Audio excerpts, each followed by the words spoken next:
చూడండి రైతు మిత్రులారా, ఈరోజు మనకు ఈ గన్ని బ్యాగ్ అనేది ఆన్లైన్లో రావడం జరిగింది. దీన్ని మనం ఈరోజు అన్బాక్సింగ్ చేద్దాం మిత్రులారా. చూడండి మిత్రులారా, నా చేతిలో ఒక కత్తి తీసుకున్నాను. ఈ కత్తి సాయంతో మనకు వచ్చినటువంటి గన్ని బ్యాగ్ యొక్క దారాలను తీసివేయడం జరుగుతుంది. తీసివేసిన తర్వాత దీంట్లో ఉన్నటువంటి బస్తాలను మనం బయటకు తీయడం జరుగుతుంది మిత్రులారా. చూడండి మిత్రులారా, ఇవి వరి విత్తనాలు, సూపర్ అమ్మాన్ వరి విత్తనాలు, ఒక్కొక్కటి 10 కిలోల బస్తా.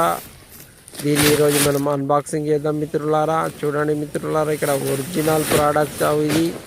ఒక గన్నీలో వచ్చేసి 4 బ్యాగులు ఉన్నాయి. ఈ ఒక్కొక్క బ్యాగు 10 కిలోల చొప్పున రావడం జరిగింది. మొత్తం గన్ని బ్యాగ్ వచ్చేసి 40 కిలోలుగా ఉంది. ఇక్కడ చూడండి మిత్రులారా, ఒరిజినల్ అని రాయబడి ఉంది. సూపర్ అమాన్ అని రాయబడి ఉంది. ఒరిజినల్ ప్రోడక్ట్ ఇది రైతు మిత్రులారా. సన్న వడ్లు, ఇంప్రూవ్డ్ ప్యాడీ, లివింగ్ సీడ్స్ వారి సూపర్ అమాన్ ఇంప్రూవ్డ్ ప్యాడీ. చూడండి మిత్రులారా, ఇవి సన్న వడ్లు, సూపర్ అమాన్ ఇంప్రూవ్డ్ ప్యాడీ. నా ఛానల్ ముందరసారి ఇస్తే లైక్ చేయండి, షేర్ చేయండి, సబ్స్క్రైబ్ చేయండి.